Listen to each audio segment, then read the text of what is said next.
À Mayotte, malgré la venue d'Annick Girardin, la ministre des Outre-mer, la mobilisation continue. L'intersyndicale appelle aujourd'hui à une marche dans les rues de Mamoudzou.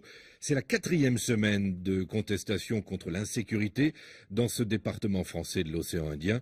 Et c'est le plus pauvre de France, Dominique. Oui, dernier du classement, ce n'est pas en soi infamant, ce n'est pas grave quand l'écart est faible, mais dans le cas de Mayotte, le fossé avec les autres départements est abyssal.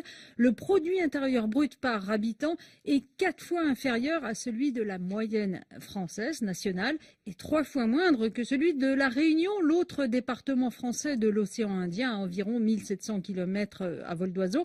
Cette collectivité a même été classée parmi les plus pauvres d'Europe, dépassée de peu par les provinces déshéritées de Bulgarie.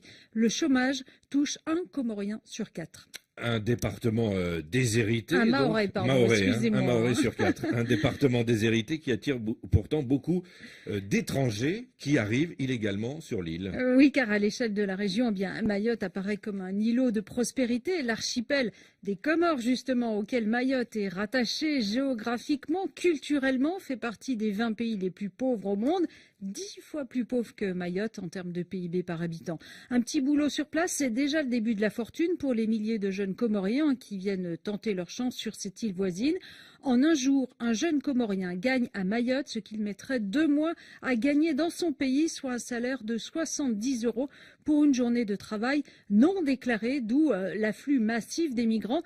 Ils représentent grosso modo la moitié de la population locale et déséquilibrent un peu plus l'économie déjà précaire de Mayotte. Alors, ils font la fortune des marchands de sommeil et de ceux qui les emploient au noir, mais ils sont perçus aujourd'hui comme la source de l'insécurité, la source de tous les maux. Dominique, est-ce que cette pression migratoire est la cause du sous-développement du département français? Bien, en fait, Mayotte, d'un côté, est dépassée par l'afflux des clandestins, mais son solde migratoire est néanmoins négatif, car beaucoup de jeunes Mahorais partent pour la métropole. Le trop faible engagement de l'État explique surtout le retard dans le développement de l'île. Chaque année, l'État transfère 3 964 € pour chaque habitant. En Guyane, un autre département d'outre-mer soumis à la pression démographique, migratoire, c'est 6 400 € par habitant. Le plan de rattrapage promis par l'État au moment où le Mayotte est devenu un département doit s'étaler sur 25 ans. Mais la tâche est immense car Mayotte a longtemps vécu selon des règles héritées de la coutume plutôt que du droit français. C'est pourquoi beaucoup d'actes ordinaires de la vie civile sont compliqués sur place. Les collectivités ont du mal à lever l'impôt sur un territoire où le titre de propriété, par exemple, n'est pas encore entré dans la vie courante.